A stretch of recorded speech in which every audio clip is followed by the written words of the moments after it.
Bueno, hola a todos. En esta ocasión vamos a estar hablando sobre la pedagogía de Paulo Freire, este pedagogo brasilero, ¿no? De siglo XX, que inclusive pensamientos actuales de él se siguen viendo cada día, ¿no? En nuestra sociedad. De hecho, se asemeja las críticas, ¿no? que él hace para con la educación. Vamos a hacer un paréntesis antes de arrancar, ¿sí? Y me gustaría dar mi opinión acerca del proceso de educación, ¿no? ¿Por qué me refiero a que es un proceso? Porque interviene en el tiempo, no es algo instantáneo. Uno no se educa en un instante, sino que es un proceso constante por el cual eh, van pasando, digamos, los saberes, los contenidos, a través de actores sociales, de la sociedad, del sistema educativo, porque también hay que entender que el sistema educativo no es el único en educar, no tiene la potestad de educar. Educa con los contenidos, pero también existen otras instituciones como pueden ser la familia, que también son encargadas de educar, ¿no? Y que Freire se menciona que en cierto modo, ciertos educadores hacían caso omiso, ¿no? a esa educación que provenía de las afueras del colegio, ¿no? Cerrando paréntesis, vamos a hablar sobre, en este caso, el rol del educador, el rol de la educación, los tipos de educaciones, ¿sí? Y el proceso de transformación del mundo para Paulo Freire, ¿no? Para Paulo, el educador debe de ser un docente, ¿sí? comprometido, ¿sí? eh, educar también con amor, educar con preocupación, educar sabiendo más que nada el contexto que rodea al estudiante, el contexto también que rodea a la sociedad en la cual está. Es decir, el docente no puede ser ajeno a la realidad social, ¿no? No puede ser ajeno a lo que lo rodea, ¿sí? No puede aislar su clase porque tampoco puede aislar el individuo, no puede aislar a un chico de lo que aprende por fuera de la escuela, ¿no? Esto él hace una relación, digamos, él se pregunta por qué se ocasiona, ¿no? Que el educador es ajeno a todo este tipo de realidades. Bueno, él menciona que se debe a una estructura de dominación, ¿no? En la cual hay una educación bancaria. Ahora vamos a hablar un poco más a fondo de estas dos cuestiones, ¿no? La educación bancaria y la estructura de dominación, pero es fundamental tenerlos en cuenta, ¿no? Para Freire, la educación, ¿sí? es un proceso político capaz de liberar a los oprimidos. Bueno, vamos a analizar ¿sí? cada palabra de esta frase. ¿Por qué es un proceso? Porque como dije anteriormente, es algo que se da en el tiempo, es algo que va pasando, imagínense como una máquina en la cual un producto va pasando por los diversos engranajes, por los diversos procesos, ¿sí? para que se transforme en el producto final, ¿no? Vamos a imaginarlo, es una relación, ¿no? Pero no es tal cual. ¿Por qué político, no? Acá nos preguntamos, ¿político qué? ¿Político partidario? No, político en el sentido de que interviene la pluralidad de las voces, ¿sí? Y que también interviene el rol del docente, el rol del alumno, el rol de la sociedad, ¿no? Es decir, hay críticas, hay reflexiones, hay formas de pensar, formas de ver, formas de entender la realidad, y siempre hay constantes debates, ¿no?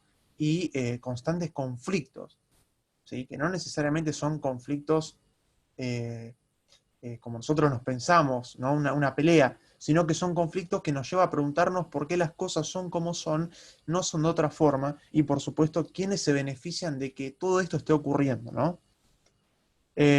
Acá también vamos a mencionar, ¿sí? que Freire, cuando habla del educador y habla también de la educación, él se preocupa porque en Brasil, ¿no? como mencionamos anteriormente, él es brasilero. En Brasil, ¿sí? alcanzaba casi un 50% de analfabetismo en los trabajadores, ¿no? y en la sociedad de Brasil. Y nosotros nos preguntamos, ¿no? ¿Por qué? ¿No? ¿Por qué no se le daba tanta importancia? esa pregunta la vamos a responder eh, más adelante en el video, pero es fundamental entender que hay alguien que se beneficia y hay alguien que no, ¿sí? Bueno, para esto Freire plantea un método de alfabetismo, de alfabetización de 45 días, ¿no? Y bueno, acá como curiosidad podríamos mencionar que la mayoría de las personas, si no es que la totalidad, que asistían a estos cursos de Freire, eran trabajadores de la caña de azúcar y trabajadores que se dedicaban a la agricultura. Es decir, a esos rincones en donde nosotros nos preguntaríamos, ¿por qué tiene que saber leer y escribir? ¿O por qué lo debería de saber si total no le sirve? Hasta incluso en esos lugares, ¿no? Freire intenta llegar, intenta alfabetizar, intenta educar, ¿no? Y esto también obviamente, a modo de reflexión, podríamos preguntarnos, ¿no? ¿Se da hoy en día en donde hay ciertos sectores en donde no es importante realmente que sepan ciertos saberes, inclusive los más básicos? Nos podemos preguntar, ¿no? ¿Por qué? ¿Se sigue dando? Para, para pensar. También es fundamental entender que la educación, ¿sí? Es necesaria para poder transformar el mundo. Si nosotros entendemos lo que nos rodea, entendemos lo que somos, entendemos también para dónde vamos, ¿sí? Eh, Vamos también a poder transformarlo, ¿no? No nos vamos a tener que quedar conformándonos con eh, plantar cañas de azúcar o estar trabajando en la agricultura sin saber leer y escribir, sino que podemos permitirnos, ¿no? Realmente acceder a la educación y por lo tanto también acceder a un proceso de transformación del mundo, ¿no? ¿Para qué? Para que las cosas no sean siempre de la misma forma y que nadie haga nada. Y que nosotros seamos cómplices de no hacer nada. Eh, Acá cuando todo interviene, ¿no? Los tipos de educaciones que él menciona la educación bancaria, ¿no? Que es la que principalmente afectaba, ¿no? En el siglo XX, que hasta el día de hoy inclusive se sigue dando.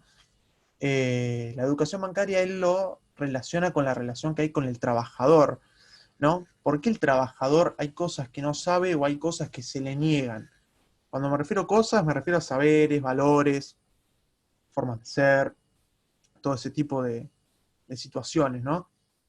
¿Por qué? Él se pregunta por qué, ¿no? Y ahí él llega a la conclusión de que el estudiante para la educación bancaria era, digamos, reducido, digamos, a una vasija, ¿no? Él dice una vasija vacía, a un repositorio de saberes en el cual una hoja en blanco, inclusive una tabla rasa, que es uno de los ejemplos que más hemos escuchado, en donde más se le van colocando saberes, situaciones, contenidos, etcétera, porque el estudiante antes de ingresar al sistema educativo, es decir, antes de pasar por este tipo de educación, el estudiante no tiene nada, ¿sí? Por eso es que decimos que es una vasija vacía o una tabla rasa o una hoja en blanco, porque no tiene nada.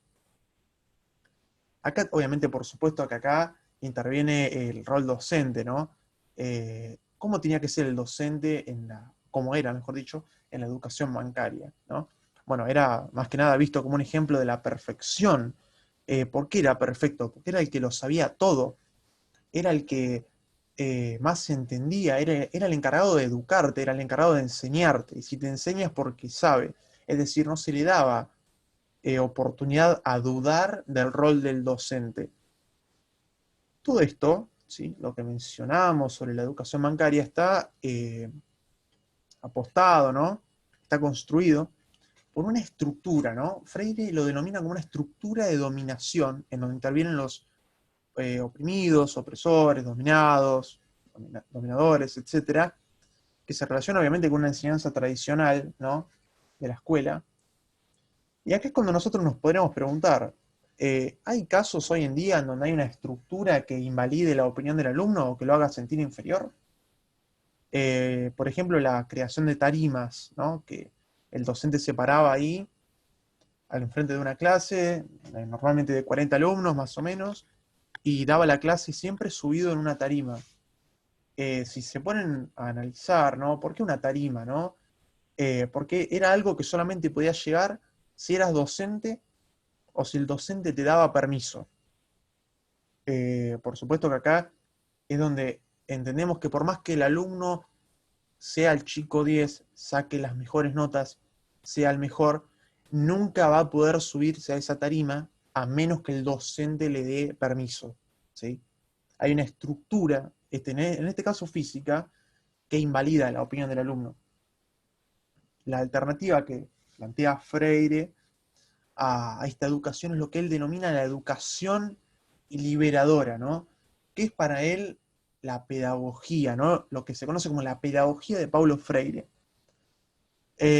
Para él, ¿sí? La educación liberadora es una educación humanista, ¿no? ¿Por qué es humanista? ¿Por qué él lo determina de esta forma?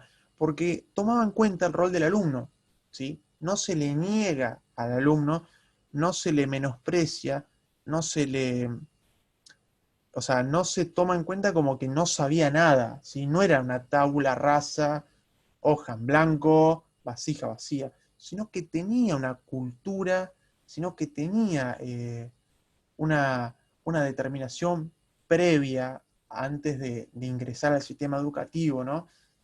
Eso antes de ingresar, ¿no? Y durante el proceso, ¿sí? Hay que entender que es un proceso educativo, el alumno tenía la capacidad de dudar, de criticar, de repensar, de reflexionar, todo, ¿no? ¿A qué nos referimos con todo? Bueno, más que nada es la sociedad, la educación, el rol de los que lo rodean, el rol del docente, preguntarse por qué las cosas son así, ¿no?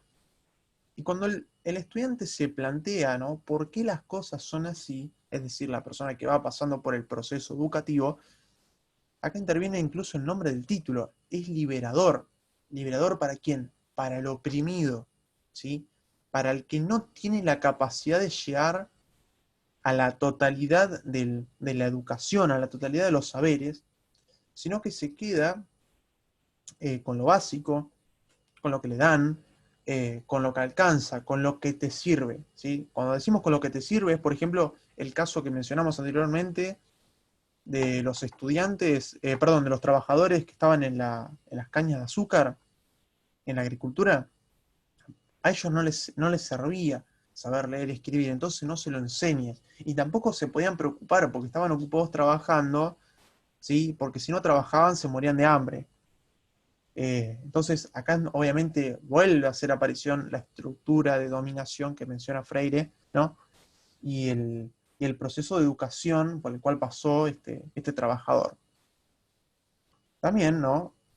Todo esto, como dijimos, está a favor, ¿no? La educación liberadora, que es la alternativa que plantea Freire, a favor del oprimido y no en contra. ¿Por qué dice a favor del oprimido y no en contra?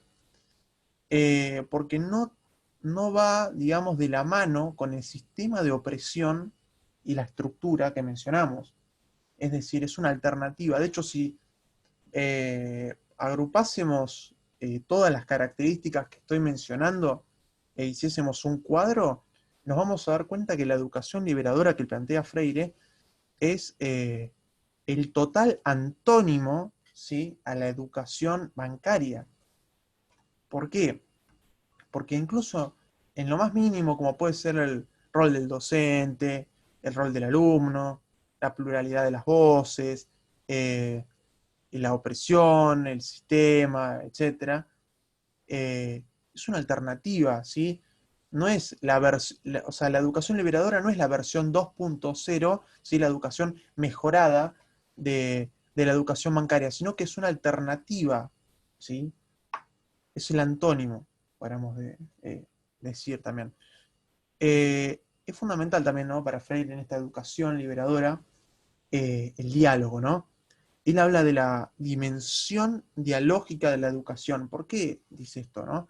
Porque en este proceso que se venía dando, ¿no? Entre que el alumno no sabía nada, el docente sabía todo, no había una interacción entre los dos, una relación realmente directa, sino que era más bien una orden del docente hacia el alumno y el aprendizaje, si se lo puede llamar de esa forma, más que nada memorístico del alumno, digamos, que que no intervenía con el docente. Y en este caso, ¿sí? En este proceso de sociedad, de educación crítica, de la educación humanista, de criticar el Estado, la educación, todo este tipo de cosas, ¿no? Inclusive el sistema, es fundamental, ¿no? Para entender el proceso, ¿no? Democrático de todo este tipo de voces, de opiniones, de roles.